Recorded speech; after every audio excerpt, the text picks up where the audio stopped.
começar com os irmãos falando a respeito do texto de Tiago, o capítulo 5, versículo 16, a parte B. Nós conhecemos muito a primeira parte do Tiago 5, 16, mas eu queria ressaltar a parte B desse versículo, né? Então, a parte A fala: confessem os seus pecados uns aos outros e orem uns pelos outros para serem curados, amém? Mas a parte B nos fala que a oração do justo é poderosa e eficaz. A oração do justo muito pode na sua eficácia. Algumas traduções dizem assim. Então, esse trecho da palavra nos diz o seguinte, que não é qualquer oração ou a oração de qualquer um que é eficaz. É difícil entender isso, né? Não é qualquer oração ou oração de qualquer um que é eficaz. Esse texto nos diz que é a oração do justo, poderosa e eficaz. Então, tanto a estratégia de uma oração como o caráter de quem ora são altamente relevantes, fundamentais para a nossa oração ser eficaz. Então, nessa noite, nós precisamos entender e praticar, né, que na nossa vida de oração seja uma vida de oração eficaz. Amém? Poderosa e eficaz. Esse é o motivo do nosso ensino hoje. Não é? Então, existem orações que são eficazes, orações que são ineficáveis, orações poderosas e orações inofensivas, irmãos. Mas nós queremos focar na oração do justo, que é poderosa e eficaz. Então, a Bíblia nos afirma que a oração por si só não é possível trazer tantos resultados assim. Mas Tiago, lá no versículo, esse mesmo capítulo, né, no versículo 15, fala que a oração da fé curará o doente. E a oração do justo muito pode na sua eficácia, nos seus efeitos. Então, a oração ela requer dois principais elementos, a fé e o caráter. Porque o justo está querendo nos remete ao caráter dessa pessoa que ora. Então, fé é algo que a gente já conhece. A gente fala muito sobre fé na oração, amém? Mas o caráter é algo que não é muito abordado para as nossas orações serem eficazes, não é mesmo? Então, nós vamos trabalhar esse aspecto da oração, o caráter aprovado, o que o caráter aprovado e transformado tem de eficaz para o mundo espiritual. O que o poder de um caráter transformado pode gerar na nossa vida. Amém? Na nossa vida de oração.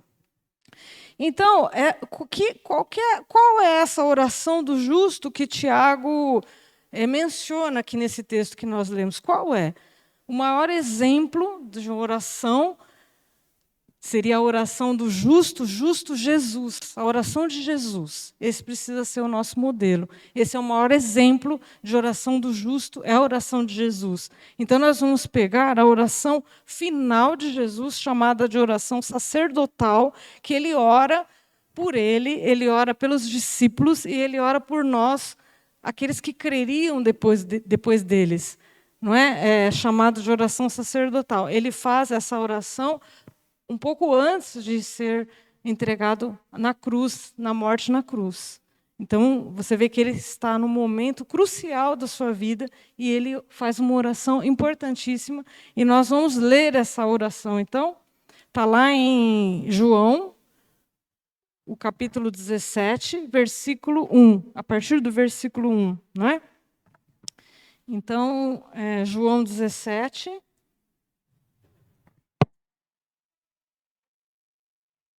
a partir do versículo 1. Vamos ler.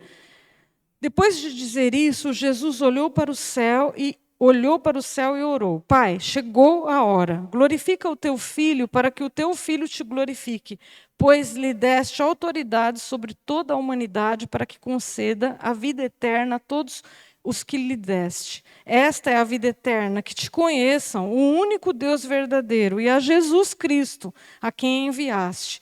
Eu te glorifiquei na terra, completando a obra que me deste para fazer. E agora, Pai, glorifica-me junto a ti, com a glória que eu tinha contigo antes que o mundo existisse. Eu revelei teu nome àqueles que o mundo me deste. Eles eram teus, tu os deste a mim, e eles têm obedecido a tua palavra. Agora eles sabem que tudo o que me deste vem de ti, pois eu lhes transmiti as palavras que me deste, e eles as aceitaram. Eles reconheceram o fato que vim de ti e creram que me enviaste. Eu rogo por eles. Não estou rogando pelo mundo, mas por aqueles que me deste, pois são teus.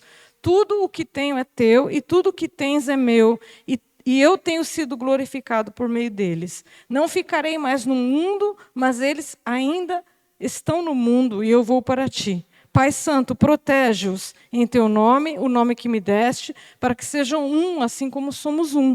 Enquanto estava com eles, eu os protegi, os guardei no nome que me deste. Nenhum deles se perdeu, a não ser aquele que estava destinado à perdição, para que se cumprisse a Escritura. Agora vou para ti, mas digo essas coisas enquanto ainda estou no mundo, para que eles tenham a plenitude da minha alegria.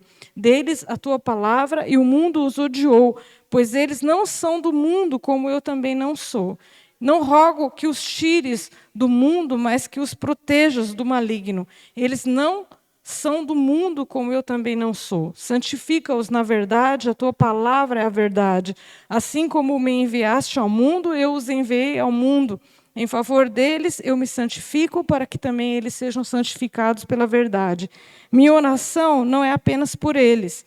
Rogo também por aqueles que crerão em mim, por meio da mensagem deles, para que todos sejam um, Pai, como tu estás em mim e eu em ti, que eles também estejam em nós, para que o mundo creia que tu me enviaste. Dê-lhes a glória que me deste, para que eles sejam um, assim como nós somos um, eu neles e tu em mim, que eles sejam levados à plena unidade, para que o mundo saiba que tu me enviaste e os amaste, como igualmente me amaste. Até aí.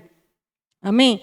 Essa é a oração do justo Jesus, que nos traz nós vamos abordar 7 elementos, então, dessa oração de Jesus, que caracterizam a oração do justo e que nós precisamos trabalhar dentro das nossas vidas, na nossa vida de oração. Então, existem coisas que impedem as nossas orações e existem coisas que nos tornam as nossas orações eficazes. Amém? Nós vamos falar sobre elas. Então, o primeiro elemento aqui é o discernimento do momento presente. O discernimento do momento. Olha só o que Jesus, então, fala no versículo 1 desse capítulo 17. Depois de dizer isso, Jesus olhou para o céu e orou: Pai, chegou a hora, chegou a hora. Então, Jesus discerniu o momento em que ele estava vivendo e que, portanto, que tipo de oração ele faria. O discernimento do momento é a inteligência espiritual da oração. Então, nós estamos dizendo como a oração como arma, né? Como uma arma, e cada aspecto dessa arma é um elemento que nós vamos abordar. O primeiro é o discernimento do momento presente, a inteligência espiritual da oração. Então, momentos chaves pedem orações chaves, e quando nós entendemos o momento espiritual que estamos vivendo, a hora que estamos vivendo, a gente consegue tirar os olhos da circunstância e levá-los ao Pai. Então, uma oração inteligente é aquela oração que discerne o momento, discerne a mente de Cristo, vai na frente do inimigo e supera as circunstâncias. Essa é a oração inteligente, é a oração que discerne o momento. Jesus, então, estava vivendo o momento mais escuro da sua passagem aqui na Terra, da sua vida aqui na Terra, mas ele estava ciente desse momento, e ele estava pronto para esse momento, por isso que ele pôde fazer a oração certa. Então, quando entendemos o momento que estamos vivendo, nós podemos reagir, não olhando para as circunstâncias, mas olhando para aquilo que Deus quer, aquilo que Deus está fazendo naquele momento. E por isso nós podemos reagir com a oração. Oração certa, oração inteligente e eficaz, portanto, que discerne o momento em que estamos vivendo. Então, o foco da oração de Jesus não era o sofrimento dele, não era o diabo, não eram os discípulos que o abandonaram, não era a multidão incrédula, não eram os soldados romanos, não era Pilatos, mas era a vontade do Pai. Era interessada naquilo que o Pai estava fazendo na vida dele. Um momento de prova de Jesus, né? Então, nessa hora de prova, qual tem sido a nossa posição ou qual tem sido a nossa oração nos momentos cruciais da nossa vida?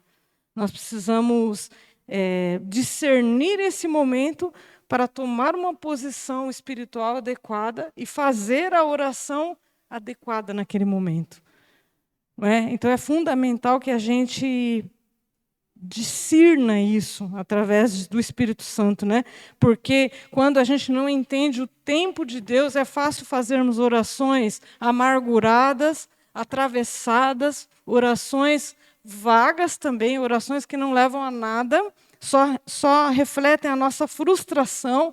É fácil, quando não entendemos o momento que estamos vivendo, é fácil a gente dispersar, negar, trair, fugir. Foi o que aconteceu com os discípulos. Não estavam entendendo o tempo. Mas quando a gente entende o tempo, assim como Jesus entendeu, essa oração estratégica que ele fez, essa oração inteligente que ele fez, o protegeu para que o plano de Deus acontecesse na vida dele.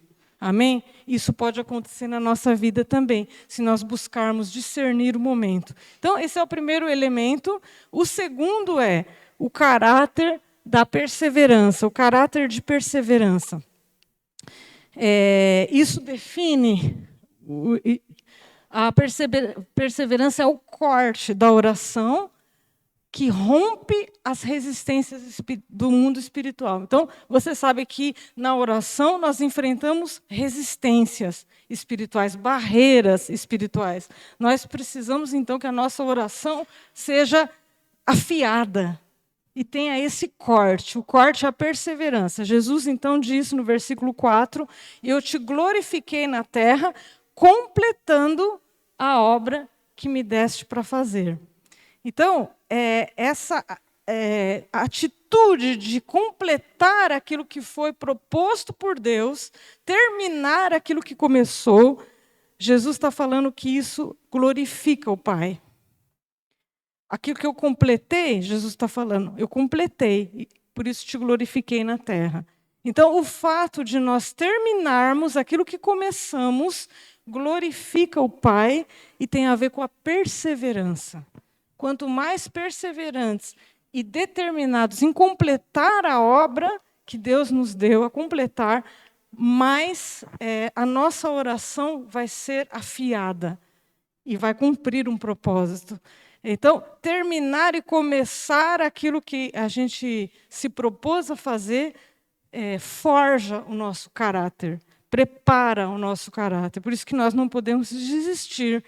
Essa geração que está chegando agora, né, uma geração que começa várias coisas e não termina nenhuma delas. Né? A gente precisa ensinar essa geração que está chegando a terminar aquilo que começou. Não precisa fazer muitas coisas, mas faça uma e termina. Não é assim? Isso forja o caráter, isso forja. E o princípio, a essência da perseverança é a obediência. Nós precisamos obedecer e perseverar e concluir aquilo que o Senhor nos deu nas nossas mãos para fazer. Amém? Outro aspecto, então, da oração do justo, caráter de perseverança. Terceiro aspecto é a objetividade espiritual. Objetividade espiritual é a mira da oração, é a mira, é o foco, né? Olha que Jesus disse no versículo 9 do 17. Eu rogo por eles, não estou rogando pelo mundo, mas por aqueles que me deste, porque são seus, são teus. Não estou rogando pelo mundo, mas por aqueles que o Senhor me deu. Aquele grupo que o Senhor me deu, eu estou rogando por eles. Jesus, nesse momento da oração, então, ele sabe priorizar, ele sabe focar naquele momento, naquele grupo específico de pessoas. Então, prioridades corretas de acordo com o momento. Uma oração sem objetividade é aquela oração que a gente não tem como avaliar o resultado. Agora, a oração do justo, que tem objetividade, ela envolve motivos específicos e também efeitos e resultados comprovados. Amém? Nós precisamos ter esse foco na nossa oração, porque existem orações vagas, extensas, que não chegam a lugar nenhum. A gente acaba perdendo nosso tempo. Isso nos leva à frustração. Não consigo ver resultado nessa oração, Senhor. Será que o problema não sou eu que estou perdida aqui com os assuntos? Então, procurar saber qual é o assunto que o Senhor está me dando, para que eu possa focar e mirar especificamente naquilo que o Senhor está querendo que eu foque.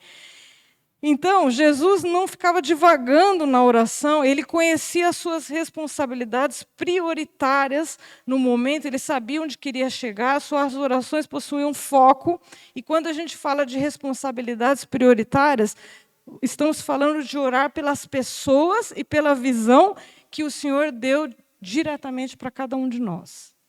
Se a gente não sabe qual é esse foco, nós precisamos buscar em Deus e começar a orar, irmãos. Quais são as pessoas, qual é as situações, qual é a causa que o Senhor está te levantando para orar? Você precisa conhecer isso e começar a praticar, e começar a orar por isso. Isso é a responsabilidade que a gente não pode fugir na nossa vida de oração com Deus. Então, vamos recapitular, vai. O primeiro é o discernimento, que é a inteligência da oração. O segundo, a perseverança, que é o corte. O terceiro é a objetividade, que é a mira. E agora nós vamos falar do quarto, que é o espírito da aliança. Aliança. Vamos ver o versículo. A aliança é um compartilhamento integral mútuo da vida. Ela começa com a entrega, que comprova a confiança. A aliança é a força, o poder espiritual da oração. Então, aliança, vamos ver o que Jesus diz aí no versículo 10. Tudo o que tenho é teu e tudo o que tens é meu. E eu tenho sido glorificado por meio deles. Queridos, estar em aliança com alguém significa que tudo o que eu tenho agora é da pessoa e tudo que é da pessoa agora é meu. Isso é estar em aliança, né? A gente conhece o curso Aliança. Quem fez o curso Aliança de casais, né? A primeira aula é essa, na verdade. O casamento reflete muito isso, né? É uma aliança. Nós não vivemos no casamento como um contrato, mas vivemos uma aliança onde tudo o que é meu passa a ser dele, tudo que é dele passa a ser meu. Isso é viver aliança. E a aliança com Deus é assim também. Viver aliança, honrar a aliança, quer dizer que tudo o que é meu passa a ser de Deus agora. Meus pecados, meus problemas, minhas dores, minha vida inteira, todas as áreas da minha vida agora pertencem ao Senhor. E por conta disso, por conta que eu entreguei, por isso que fala da entrega, começa com a entrega, agora eu posso, então, receber aquilo que é de Deus. Isso nos refere a um enchimento do caráter, um enchimento da natureza de Deus, enxertada nas nossas vidas. Quem que é isso? Quem que é o caráter de Deus sobre a sua vida? Primeiro, irmão, se a gente quer isso, primeiro nós precisamos entregar. Então, a entrega é a primeira coisa. Antes de receber, nós precisamos entregar. Então, Jesus fala, em primeiro lugar, tudo o que eu tenho é teu. A aliança começa com a minha entrega. E a minha entrega se pauta numa confiança. Eu confio naquele que eu me aliancei. E por isso eu entrego. Amém? Começa com essa entrega, então, e essa é a força da oração. Esse é o poder da oração, é estar em aliança, honrar essa aliança, entregar tudo ao Senhor e, portanto, receber aquilo que é de Deus na minha vida. Um enchimento do caráter. O Senhor quer que a gente participe da sua natureza divina. Olha só o que está escrito em 2 Pedro 1,4. Por intermédio destas, Ele nos deu suas grandiosas e preciosas promessas. O Senhor tem promessas para nós, para que por elas vocês se tornassem participantes da natureza divina. O Senhor quer que a gente participe da sua natureza divina e fugisse da corrupção que há no mundo causado pela cobiça. É possível, então, recebermos a natureza divina no nosso caráter, começar a experimentar o caráter de Cristo nas nossas vidas, nas nossas atitudes, mediante a uma entrega das nossas vidas. Então, a gente fala isso, né? Eu quero fazer o que Cristo faz, eu quero agir como Cristo agiu. O que será que Jesus faria se estivesse no meu lugar? Não é? A gente sempre fala assim. A gente gostaria muito de ter as atitudes, o caráter de Cristo. Mas tudo isso começa com a minha entrega. Nós recebemos tudo quando entregamos tudo. Não recebemos nada porque não entregamos nada. Essa é a lei da aliança, né? E o resultado da entrega é a revelação de Deus e o enchimento do caráter.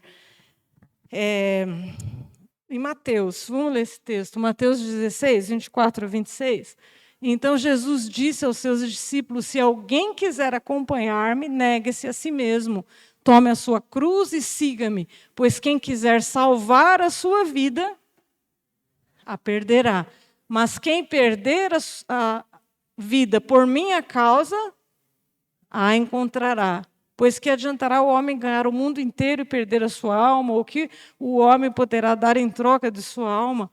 Olha só, quem quiser salvar a sua vida, quem estiver retendo a sua vida e não tiver coragem e não confiar no Senhor e entregar a sua vida, a verdade é que vai perder. Mas aquele que perder, aquele que entregar a sua vida nas mãos do Senhor, vai encontrá-la. Amém? Isso é poderoso. Então, se a gente quer ganhar alguma coisa, a gente precisa começar perdendo. Porque, na verdade, tudo que você não entrega, você perde. Essa é a lei da aliança. Então, se existem áreas na sua vida que você não está conseguindo entregar, talvez por falta de confiança no Senhor, você precisa rever essas áreas. Né? Porque é fácil a gente entregar a nossa vida para o Senhor, mas tem áreas que a gente retém. E aí, queridos, a nossa oração não é mais eficaz. Não tem poder a nossa oração naquela área da nossa vida. Essa é a verdade. E quando, então, nós entregamos tudo que Deus pede, nós recebemos tudo que Ele nos promete. Olha que lindo.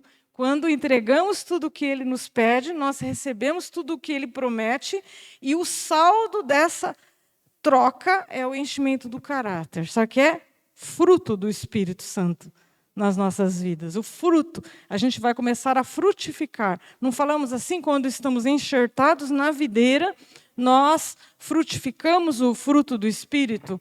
Nós precisamos frutificar e a começar a entregar as áreas da nossa vida para podermos, então, começar a frutificar o fruto do Espírito. E o que o fruto do Espírito fala? Quais são as características desse fruto? Nós vamos analisando e vamos perceber que é tudo com relação ao caráter. É paciência, bondade, benignidade, amabilidade, né? Amor, paz, alegria, domínio próprio. Irmãos, isso tudo é fruto do caráter. O caráter de Cristo precisa frutificar na nossa vida. Então, começa com a entrega. E aí sim nós vamos frutificar e glorificar o Pai. O Pai é glorificado pelo fato de darmos muito fruto. E esse fruto é o nosso caráter transformado. Amém? Então, como é que é? Discernimento é a inteligência da oração. Quem mais? Me ajude aí. A perseverança, o que é o corte. A objetividade é a mira. a aliança é a força da oração. E agora nós vamos para o outro elemento, que é a coerência. Coerência. A coerência é aquilo que você prega, é aquilo que você vive. As suas atitudes têm ligação, têm conexão, as suas atitudes têm conexão com as suas palavras. Né? Aquilo que você crê é aquilo que você faz. Não adianta só falar, né? Você precisa agir como tal. Isso é coerência. Então, a coerência é a força do exemplo, a essência do ensino e a autoridade da oração. Versículo 19. Em favor deles eu me santifico, para que também eles sejam santificados pela verdade. Então, nós precisamos viver a coerência para sermos exemplo para outras pessoas. Não adianta, né, a gente falar para os nossos filhos, ensinar para os nossos filhos ser boas pessoas, bons cidadãos, bons cristãos, mas a gente não pratica isso em casa. Isso é incoerente. Isso não tem exemplo, não tem força de exemplo, não tem ensino. Eu não posso ensinar só de boca para fora. Eu preciso ser. Eu preciso viver aquilo. Então, essa é a chave do ensino. Porque o caráter é aquilo que somos, na verdade. Não é aquilo que falamos ou ensinamos. O caráter é aquilo que você é, mesmo que ninguém esteja olhando. Isso é o caráter. Né? Isso nos dá força, autoridade, na verdade, isso nos dá autoridade na nossa oração. Quem não quer autoridade para orar?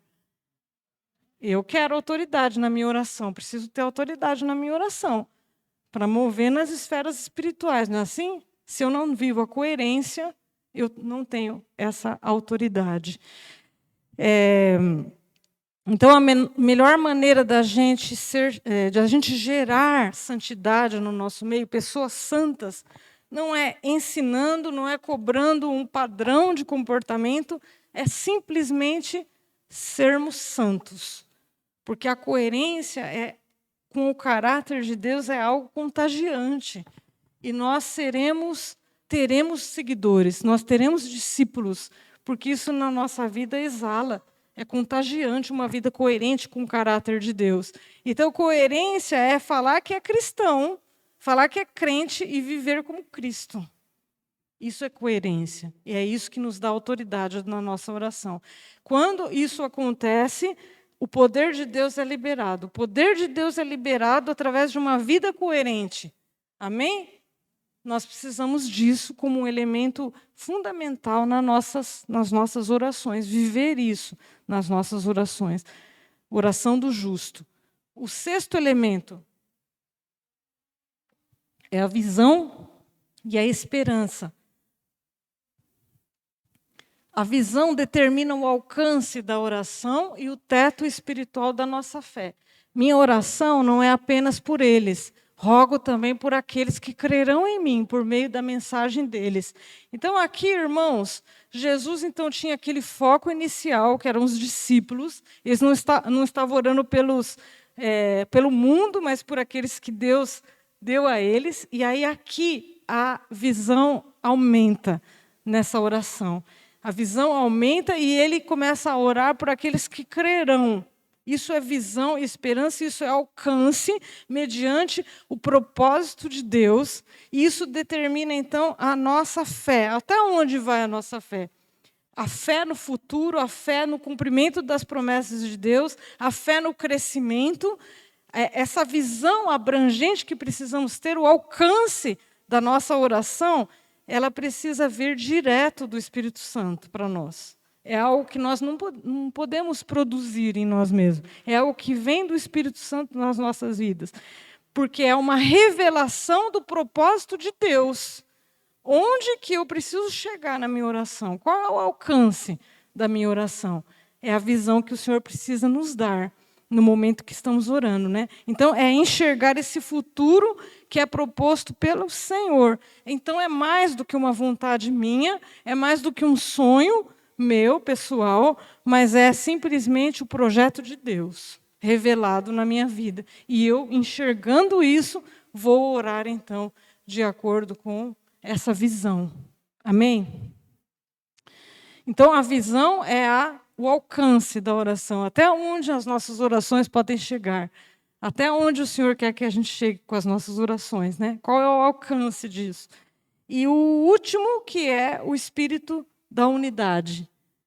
A unidade, vocês sabem, né? Eu já cansei de falar aqui para os irmãos, é algo que o Senhor tem trabalhado conosco há algum tempo, mas aqui, nesse elemento da nossa oração que precisa estar presente, e aí a unidade é a chave da revelação do Evangelho e do amor do Pai ao mundo.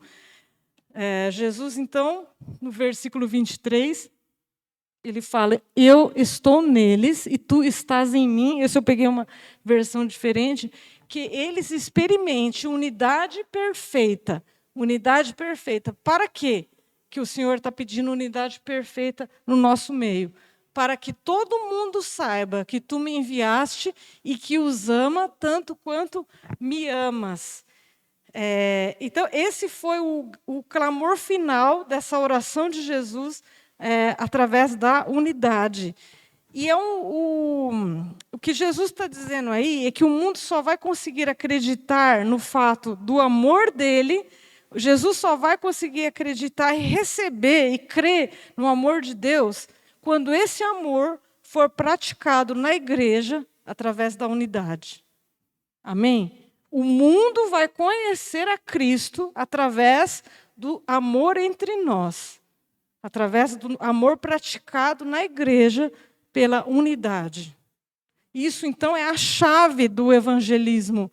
A estratégia mais poderosa do evangelismo é viver unidade no meio da igreja. A unção liberada através da unidade da igreja libera as pessoas agora para receber esse amor e crer e serem salvas, crer em Jesus. Amém?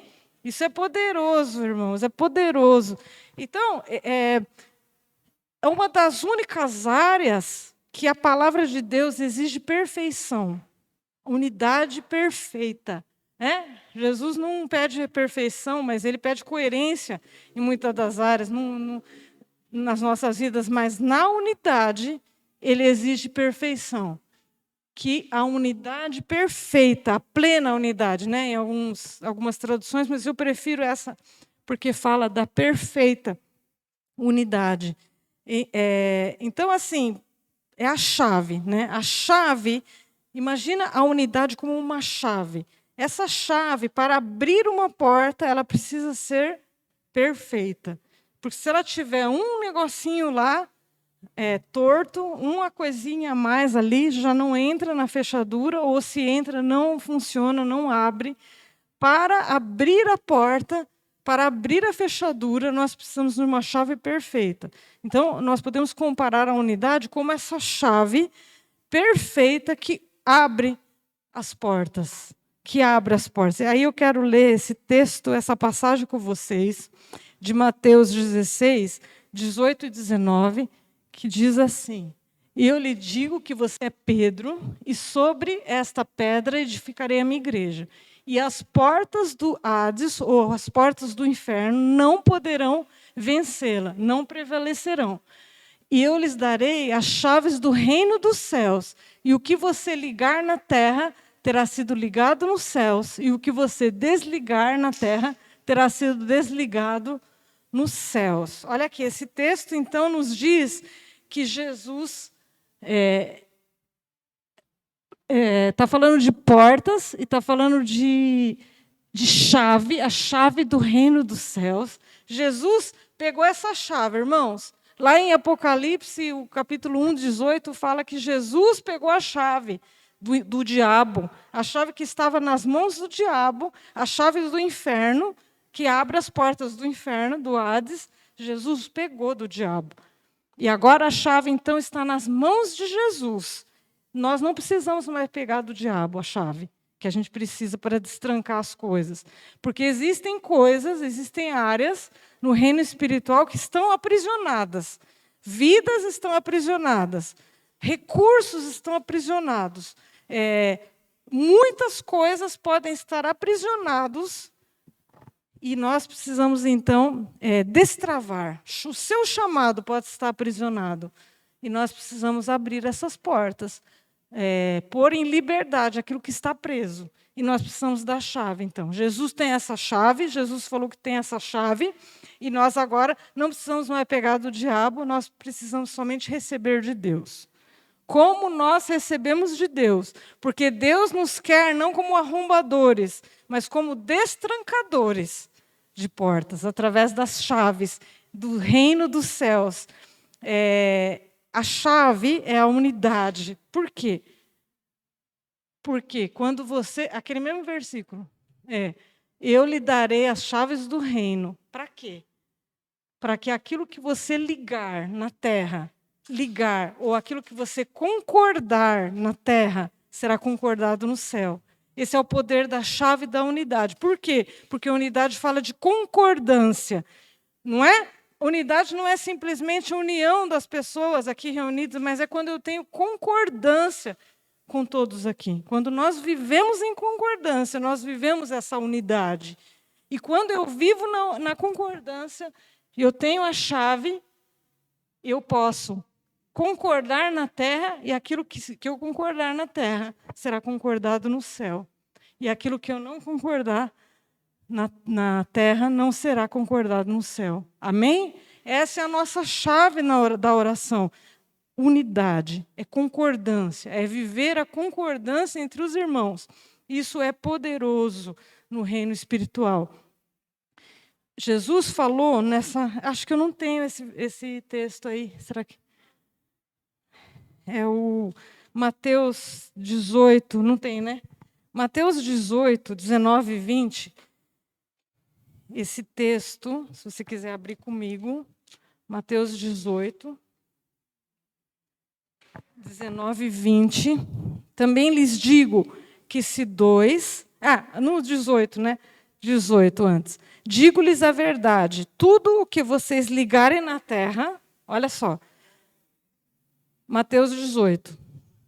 18. Acharam? Digo-lhes a verdade, tudo o que vocês ligarem na terra terá sido ligado no céu. Nós já lemos isso. E tudo o que vocês desligarem na terra terá sido desligado no céu. Também lhes digo que se dois de vocês, o quê?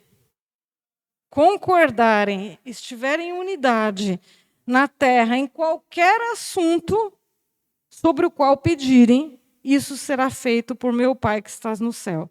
Pois onde se reunirem 2 ou 3 em meu nome, ali estou no meio deles. Aleluia! Esse é o poder da unidade, queridos. Poder de viver em concordância. O Senhor precisa de 2 pessoas. Um que, discernindo o propósito de Deus no céu, o propósito de Deus na terra, um discernindo vai dizer sim, Senhor. E mais um que diga amém. Essa é a concordância. Isso é poderoso. Deus precisa de um sim e de um amém. Quem pode ser o sim, quem pode ser o amém aqui?